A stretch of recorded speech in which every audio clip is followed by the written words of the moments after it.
Well, hello everyone, and welcome to the Tenpenny Files. I'm your host, Dr. Sherri Tenpenny. The Tenpenny Files has daily conversations meant to inform and educate, not just to entertain. I come prepared, and we let the discussion unfold naturally with people worth hearing and topics worth exploring. If it matters to your body, your freedom, or your future, we talk about it here. Each day, I talk with authors, documentary filmmakers, and independent thinkers whose work challenges mainstream messaging. We cover a wide range of topics, so there's something here for everyone: government, politics, history, food, farming, and fitness, astronomy, pets, and travel, vaccines, health, and health policy. We also have conversations every week with authors who write about faith and biblical principles. My goal is to introduce you to topics that you've never heard of before, or topics you wish you always had time to explore but didn't know where to begin. Let our authors show you the way. Join me here every day, Monday through Friday at 3 p.m. Eastern on the Tenpenny Files, as we hear from voices who've been ignored, censored, or silenced, but that really have something important to say. Before we begin today's episode, I want to encourage all of the listeners to come and join us at Tenpenny Prime. To become a Prime member, you receive exclusive monthly content and an Ask the Expert masterclass that is really over the moon.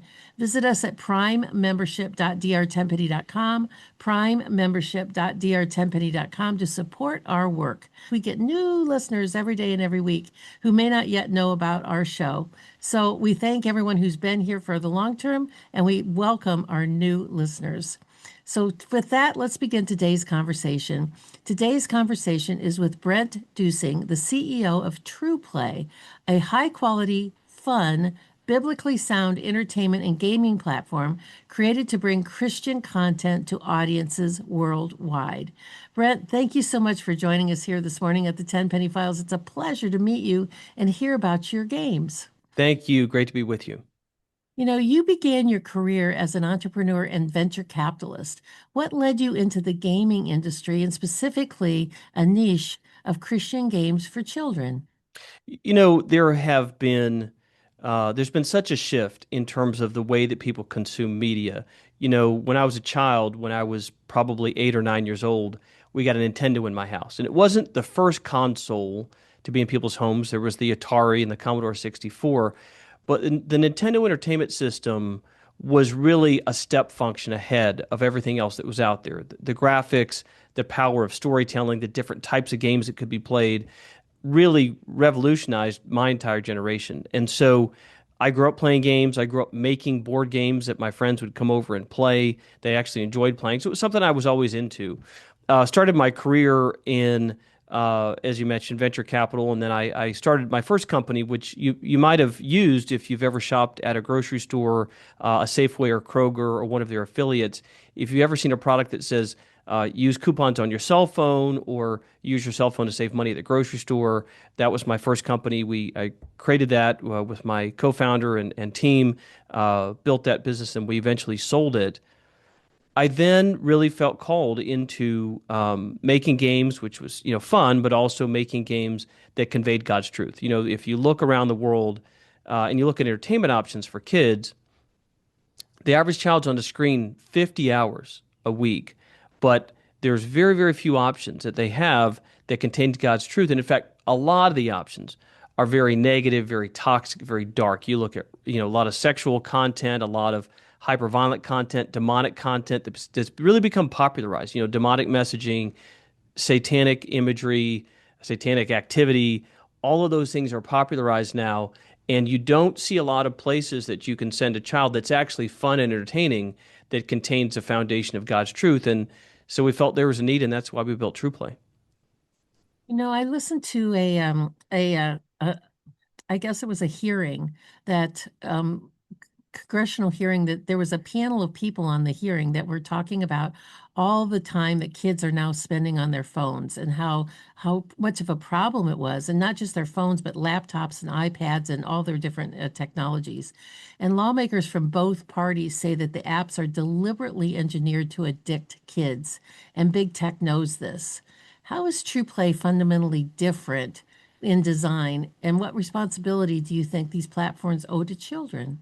Well, a few things are different. The first thing is that TruePlay contains no ads, no chat rooms, or no hidden purchases. There's one purchase, which is a subscription, because TruPlay is not one game, it's many, many games inside a platform with new content coming all the time. So it's a living, breathing service, just like you'd pay for Disney Plus or Netflix or Duolingo.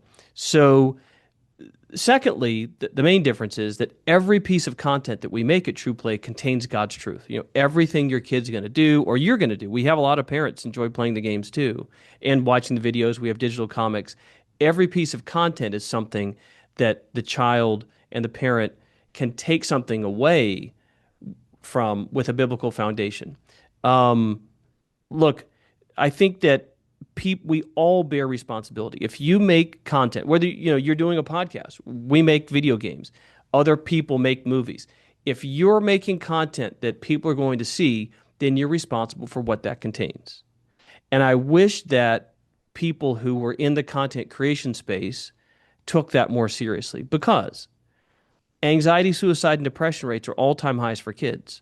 Why is that? The rise of social media. The graphs of the rise of anxiety, suicide, and depression rates exactly mirror the rate of mobile phone adoption by teenage girls, especially, are most affected.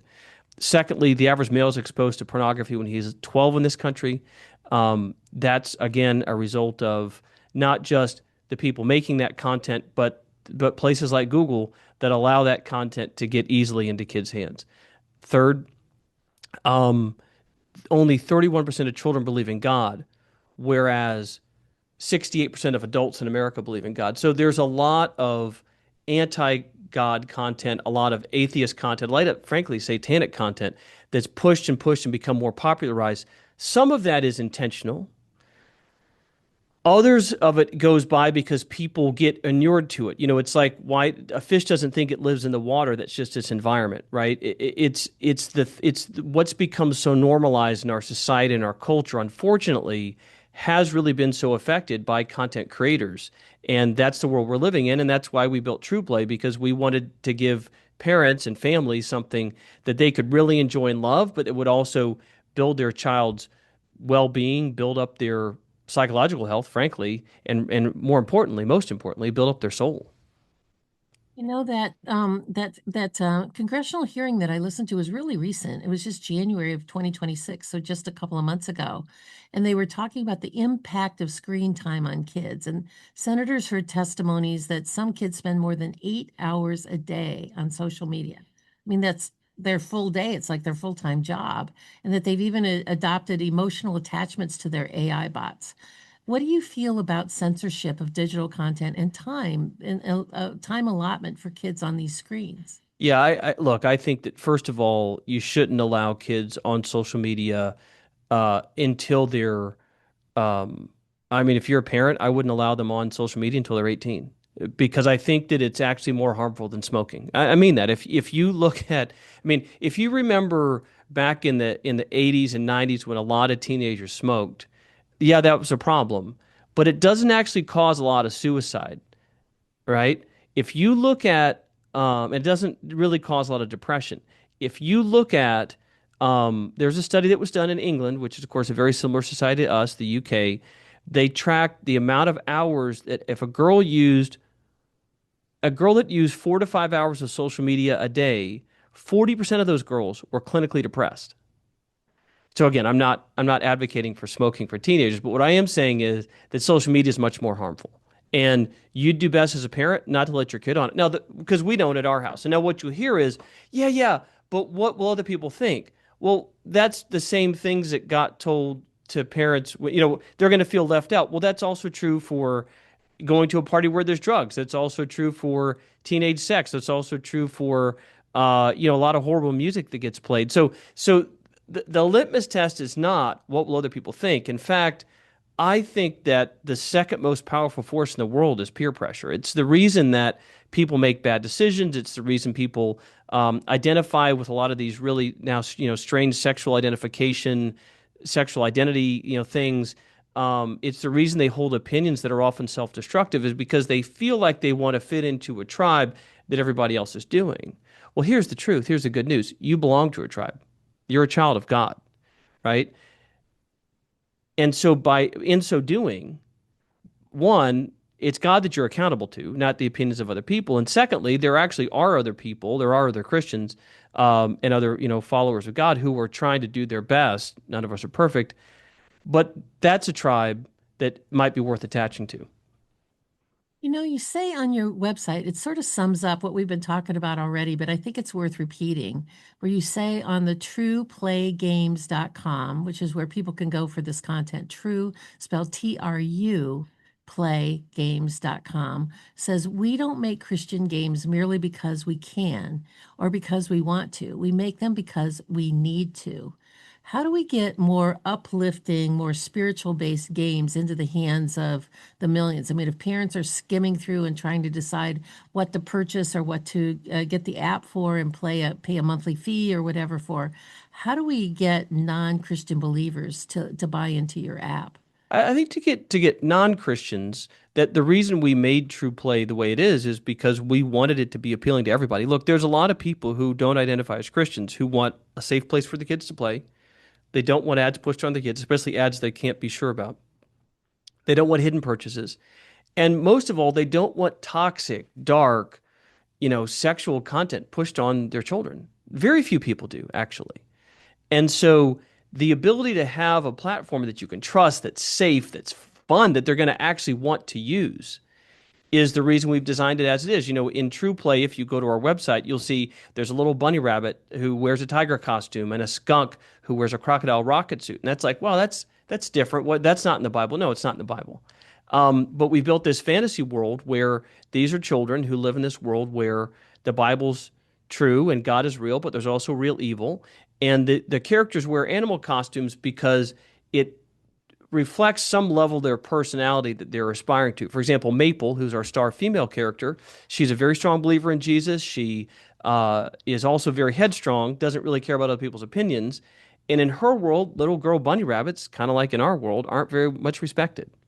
But tigers are respected. Tigers are fierce and strong. So she wears a tiger costume to reflect the part of her personality that she believes she's to be taken seriously. Now, part of Maple's issue is that she doesn't necessarily care about other people's opinions. She's not always right, but never in doubt. And her story is that she finds out there's a child in a forest who's been lost. This is a dark forest. It's called the Forest of Words. You're not supposed to go in. She decides to jump over a fence where she's blocked and rescues the child because she thinks it's the right thing to do. And then his name is Oliver. He's a fox wearing a bear costume. He's adopted. Oliver's adopted by a bear family. His parents were biblical scholars, his fox parents. His in his adopted bear family, he reads a lot of science books. And his science books don't always talk about God. So he can't really understand sometimes when you pray, who are we talking to? And my science books don't always line up with my faith. And so he also is a little bit timid. And so as Maple and Oliver journey into the Forest of Words, they find that the forest is getting darker and darker. It's getting scarier. And they realize it's because there's this evil queen who's confiscated all the Bibles in their society. And so what the story is really about is what are the consequences of removing truth? What are the consequences of the Bible leaving a society, and what are the what happens because of that? And so the children find this out and have to battle against it. So it's very charming, it's fun, it's exciting, but also the characters themselves deal with very things children deal with: bullying, parents being divorced, pride, adoption. One of our characters, Lucas, the skunk in the crocodile rocket suit, he's autistic. A lot of children are autistic today. In fact, about a third of my closest male friends are on the spectrum. That's the society that we live in. And so the way that we deal with those things is from a biblical, grounded, positive worldview where identity is not some toxic agenda about sexuality or race that people are trying to push on you. Identity is you're a child of God. That's what we believe. And that's what I think a lot of parents believe too. These are really complex and interesting storylines.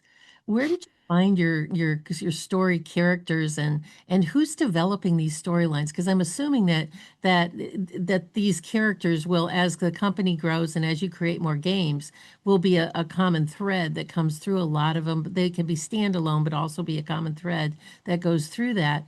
I mean, these are really, really interesting characters. Who's your character creators? We have some great people on the team. We have a executive producer who's our creative director who has kind of overseen our creative process for years. We have a really genius story writer who came up with the Rimverse and the characters and their personalities, and the animal costumes, and she's written creatively for decades and taught, and so we have a really great team. And I get involved a little bit in the creative process too, more from a oversight standpoint. But we have a great team of people who are passionate about the Word of God, who are passionate about seeing children's life changed, who are passionate about telling great stories. Something that I've realized that we've lost in the last few years with TikTok and even with YouTube, with a lot of user-generated content, even with Netflix, which if you look at their business model, is really to create a lot of B level content rather than a medium amount of A level content. And so by that, I mean, we've often lost the ability to tell great stories.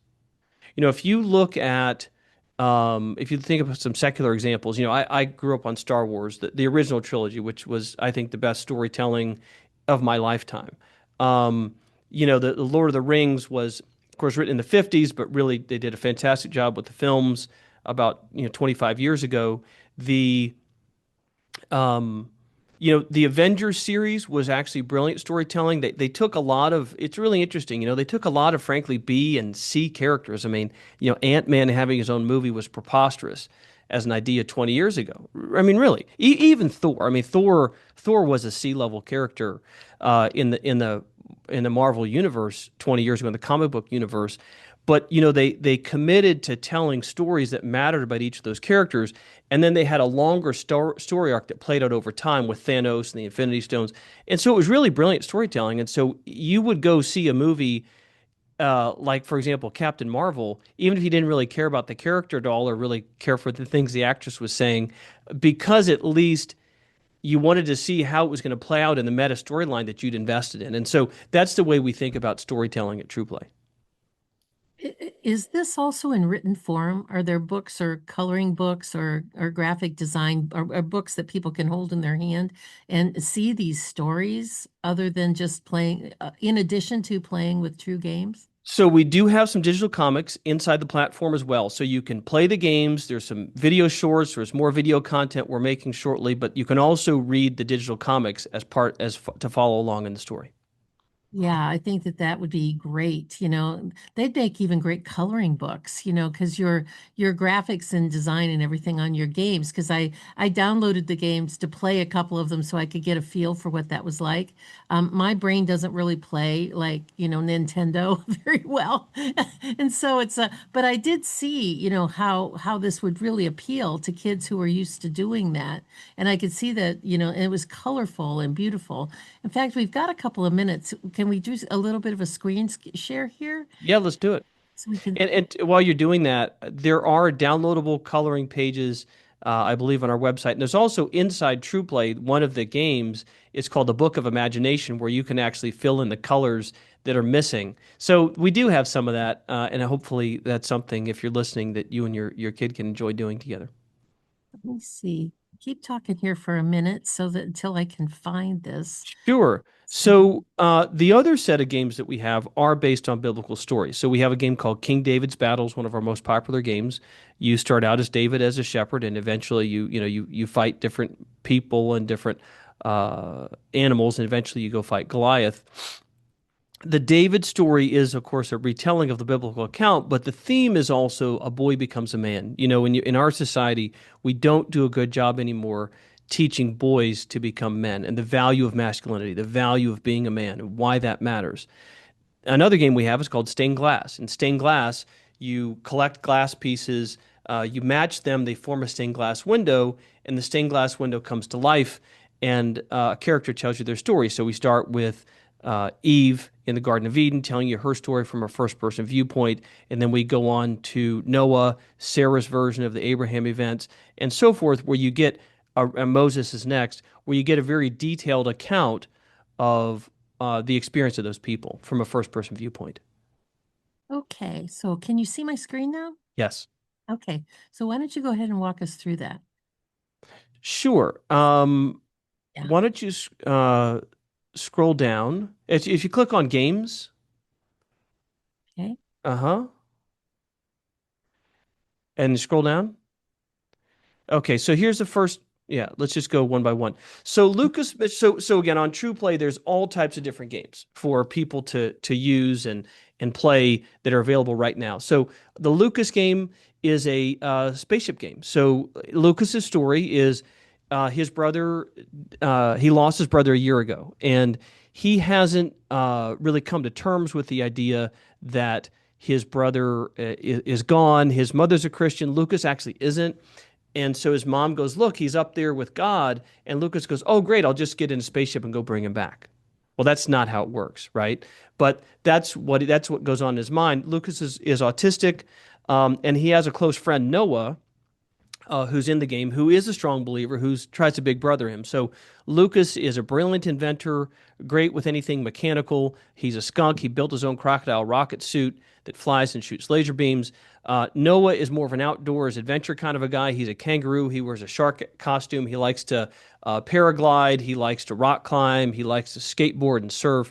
And so they go on this adventure as they're trying to collect items to fly out into space to try to find his lost brother, and they learn more about who God is as they go through the journey. King David's Battles is next on your screen. We kind of talked through that. The next game is called Chirp Song. So Chirp Song goes on inside the Rimverse. Chirp Song is really about the meaning of praise and worship and why it's valuable. So it's a fun game. It's called a bubble shooter if you've played a bubble shooter before, but you've got to kind of blast away these uh, these different colors, and as these birds are released, they sing these beautiful songs and melodies.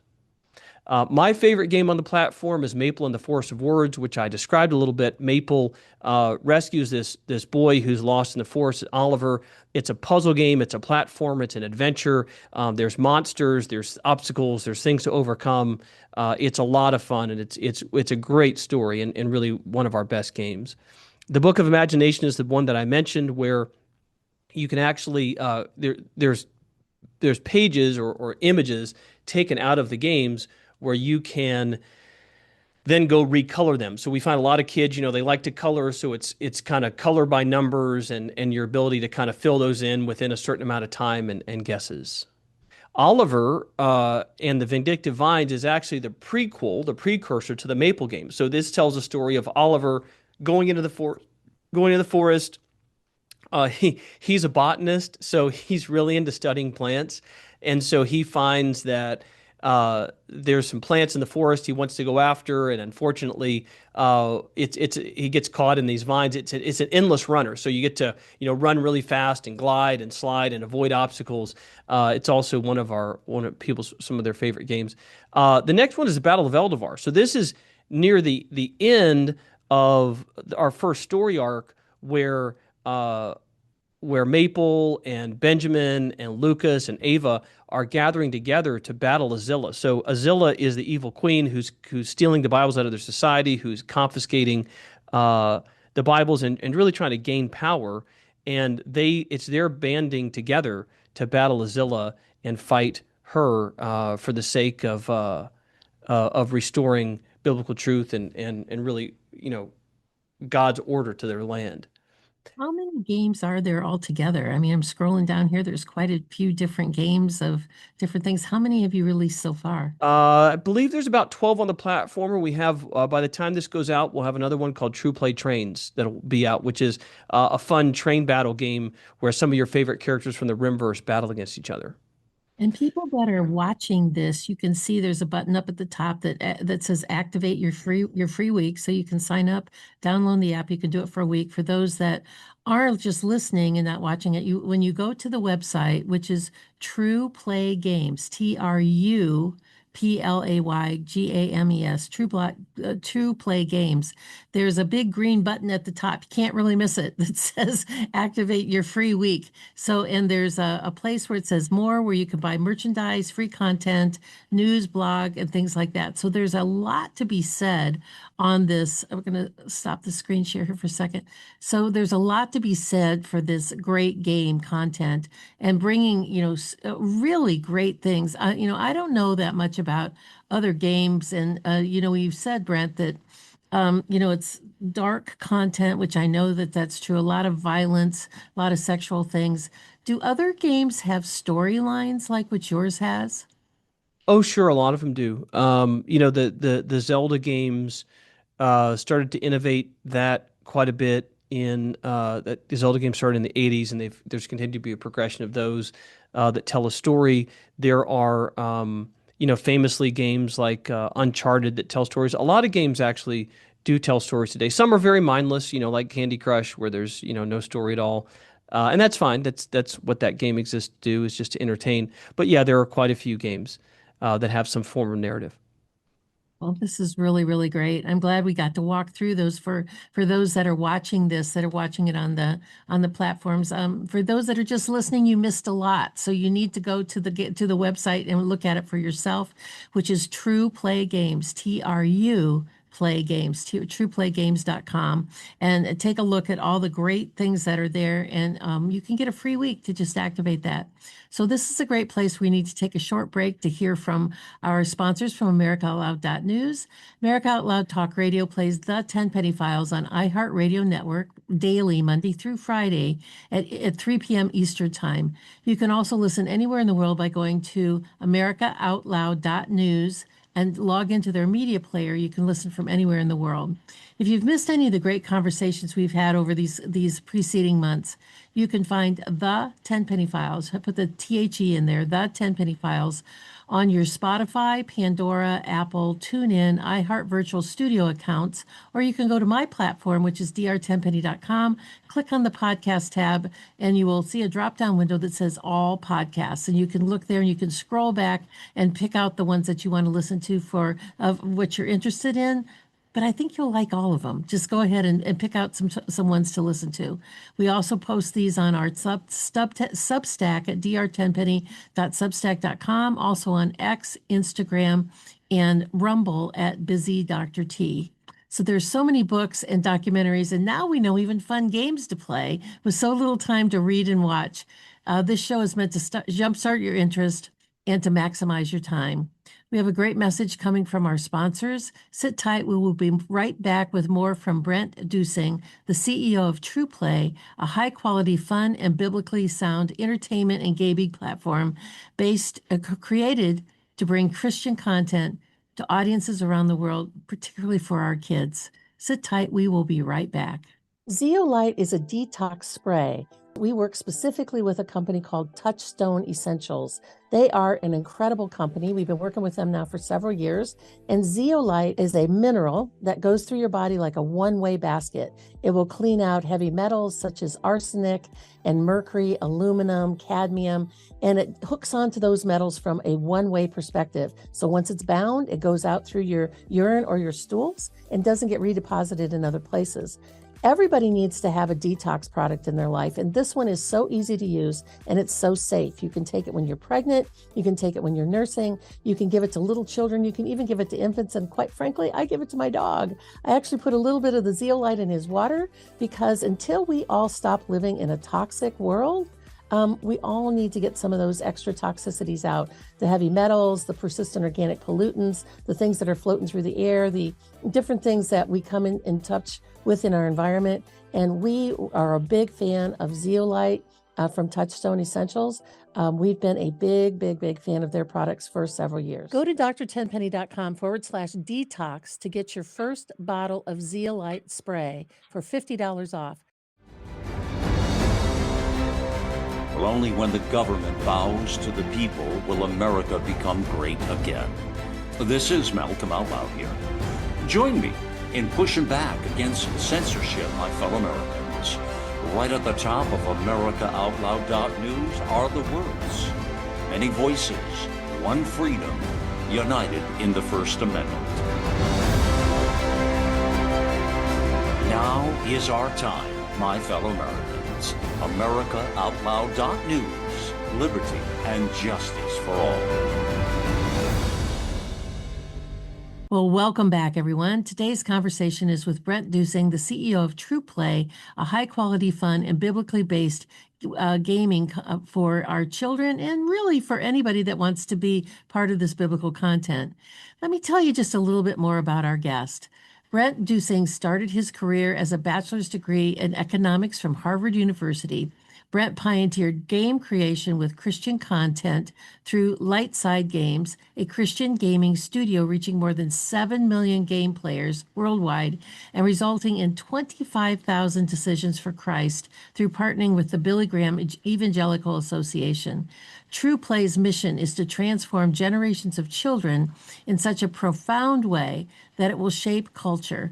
TruPlay is building a beautiful, fun, world-class entertainment platform which invites children into the world of hope and God's truth. Wow, what a great mission, Brent. It's just really, is there anybody else in your space? Is there anyone else that is a direct competitor with what you're trying to do? Not really. I mean, I really think about us as competing with Roblox, competing with YouTube, competing with TikTok in some sense, because what we're really competing for is a child's time and attention, right? The problem, look, I mean, there are people making other Christian content, but that's not the problem. The problem is that there's a lot of dark, awful content pushed on kids. You know, like we talked about a few minutes ago, there's a lot of negative effects and consequences that children have because they're consuming content that's on TikTok, content that's inside Roblox, a lot of dark demonic games, sexual, games pushed on them at ages far too young. Even some of the shows the kids are now getting on Netflix. So that's where we're competing for that time because it's the time and attention of the child and really of the family. You think that, you're creating something that's really a safe haven for kids, as we've been talking about during our time here this morning. Why do you think explicitly Christian content is treated with more suspect than things that should be highly suspected? Why do you think that is a real problem? Yeah, so what we've seen that TikTok and Google won't even let us advertise. So if you're listening, the reality of running a digital business is that you have to advertise on social media platforms. Unfortunately, people don't really watch TV anymore. Radio ads don't really work for what we do because it's a very visual product.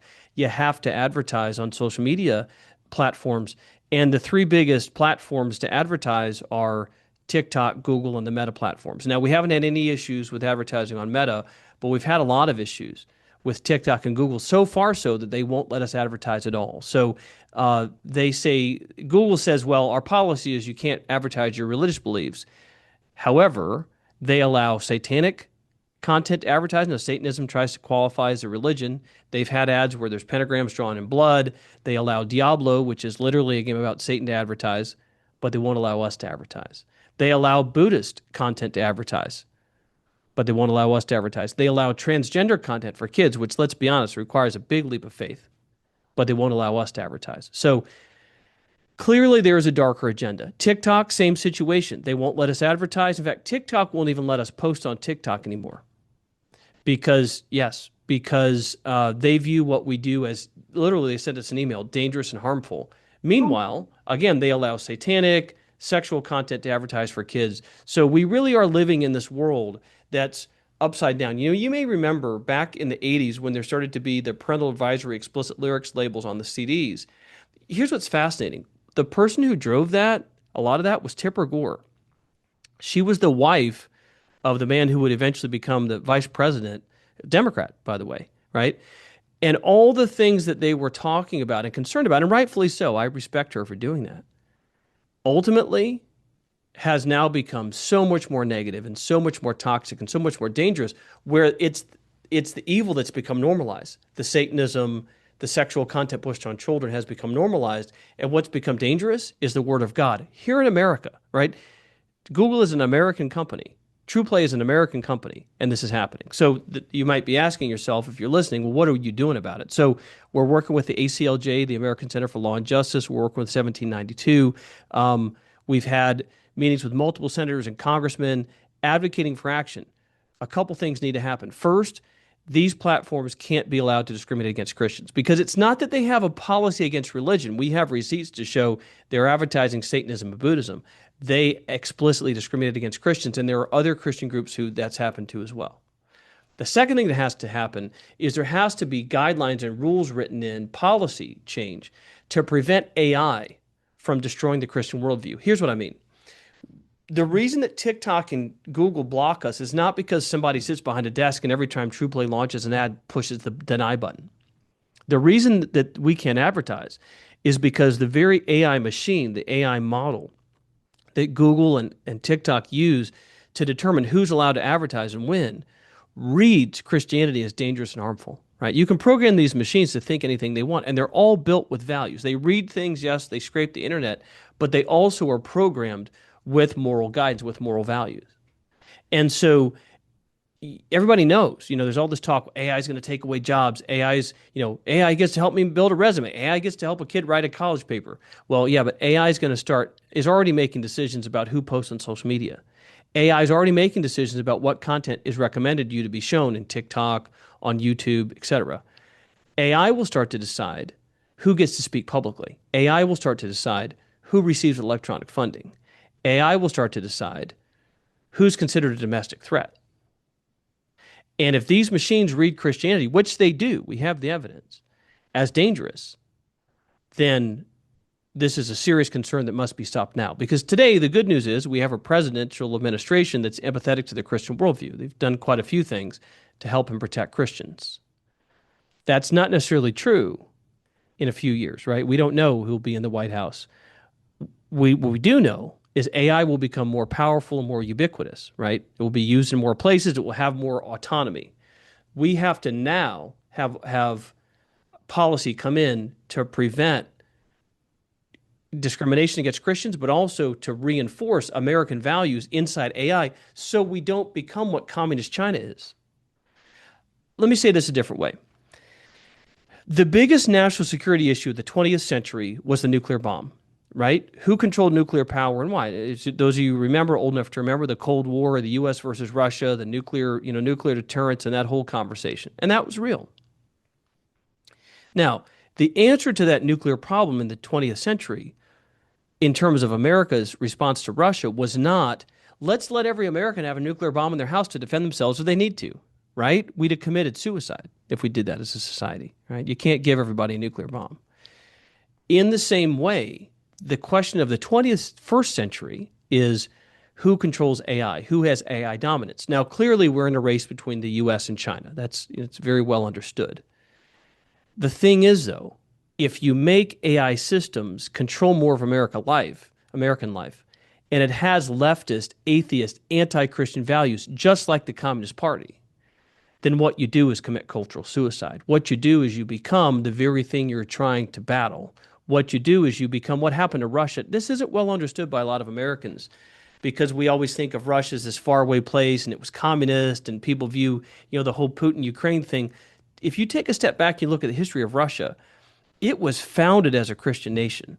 The czars in that part of the world, the leaders at around 1000 AD, I may be off by 100 years plus or minus, they actively chose religions, and the czars of Russia chose Christianity as their state religion, and it was the state religion until 1917.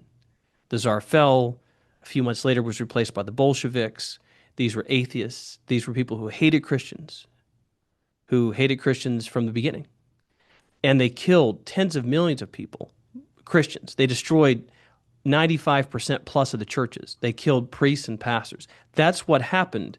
This was just 100 years ago. This all happened during my grandparents, your grandparents' lifetime, right? The Gulag Archipelago, there's a man named Alexander Solzhenitsyn. If you don't know him, look him up. He exposed everything that happened in the Soviet Union and all the persecution that Christians had experienced. And he actually wrote, it was one of the most devastating events that happened in world history. People don't realize Stalin killed more people than Hitler.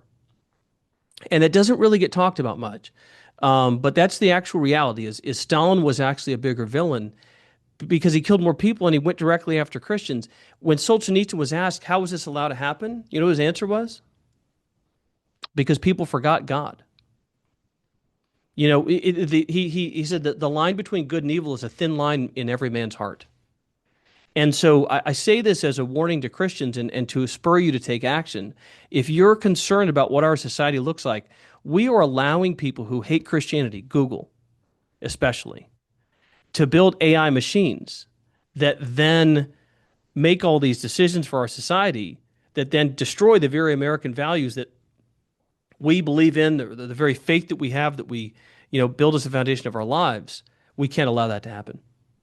We've had several, actually quite a few authors on this show talking about AI and the problems with AI and the fact that, I mean, the way I visualize it in my head is being really not in that sector, but like they had a herd of wild horses pent up in the barn, and they just opened the door, and the wild horses are just running with no guidelines, no rules, no fences. They're just running as fast as they can to get to be the winner, and nobody really has defined what winning is. But there's no guidelines. There's no guidelines on morality, on issues with a constitution. There's no guidelines on what defines a human versus a bot, and what happens when the bots start demanding rights. And when they are in the workplace, who do they report to, IT or HR? I mean, there's a lot of compelling questions that are out there that really have no defined answers. And I'm really glad to hear that you're working with the ACLJ. For the listener, that's the American Center for Law and Justice. Jay Sekulow and his team have always been fans of all the things that they've done, and they really do take on these Christian-centered types of arguments. And so, for the people that don't know that are listening, to follow up with ACLJ, they really deserve your support for the Christians of all sorts of things that are happening in America that are downgrading our belief in Christianity. And like somebody had told me, I think it's called Deep Think. It's the Chinese AI that Mhm. that you put on there now belongs to communist China. It no longer belongs to you or anything in America. It belongs to them. And this whole issue of TikTok that you've brought up, I haven't followed that closely. What is the status on buying TikTok versus banning it? Where are we with that in Yeah. America? So the sale went through. TikTok, the holding company was forced to sell TikTok. It was bought by a few different entities, one of which is Oracle, are the owners of Oracle, and then some private equity funds. So it's been hopeful. People have hoped that because of the ownership change, TikTok policy would change. We haven't seen that yet. What I hope doesn't happen is that they just perpetuate more of the same evil that forced the sale in the first place. I hope this doesn't just become an economic transaction and not a responsibility, to people, to the people that are exposed to it. Which again, TikTok is in many ways destroying society. Whether it's the beliefs people have, sexual content, just short attention spans. Failure of people to be even able to read in America, where not enough people can read at even a sixth grade level, and then you have TikTok where people are even less and less inclined to read. I do want to go back to something that you said. You talked about you've had quite a few people on talking about considerations with AI. The sad thing with humans is we've all been here before. The virtues of technology are very quickly extolled way before the consequences. For example, asbestos. It's a cheap way to provide insulation to a building. Yeah, but you forgot that it causes cancer. Hey, uh, you know, cars are wonderful. They help get people quickly from place to place. That's true. But now we have seat belts and anti-lock brakes and sensors and airbags. My great grandmother died in a car wreck, actually coming home from my grandfather's wedding, in probably, I'm guessing, a car crash that was probably 40 miles an hour, which today would be nothing to somebody. But back then, she was in a Model T, right? So there were no safety mechanisms. And so, the classic example, of course, that we've all lived is social media. The promise of social media, everybody's going to be more connected and free and open. No, social media has meant that a few number of people have had control and has in fact created antisocial behavior because people stay home. There's less dating happening. There's less friend interaction. There's less social cohesion. There's more fractionalization, all because of social media. So we have to get in front of the consequences of these things quick and take action before it's too late. Yeah, that's mostly what everyone has said that's been on the show in one version or another of that. They've said, we really have to make some definitions here. One of the people I had on the show, Booker Scott, was talking about advocating for the 28th Amendment, or the 28th Amendment of defining what is a human, in that as a human with DNA and living, breathing, that the Constitution only applies to those rights, not to an algorithm machine's rights. And then it talks about slavery. And I mean, the conversation we could go on and on and on because there's so much depth to it that really I think the common person has not, they don't have any idea that it's going on and they don't even know what's being explored and being refused to look at by some of the power players inside of the AI world. So with that, do you think that the results of what's happening with in terms of Christian censorship and all those things, do you think that's going to come, the resolution to that is going to come from Congress or is it going to come from lawsuits? That's a great question. Honestly, I hope it comes from Congress because let's put in legislation now. We have the ability to do that. Look, we're sitting on, like I said, something that could really destroy us. And I think even the CEO, Dario Amodei of Anthropic, has come out and said there's a 25% chance that AI destroys our society. Elon Musk started OpenAI because he was concerned that Google's founders, and Google right now are the biggest culprits here, the biggest villains, that Google's AI had an human destructive path that it was going to take that they were okay with at Google. He left to found OpenAI, then found that Sam Altman was going down the same path, and then started his own system, his own model called Grok.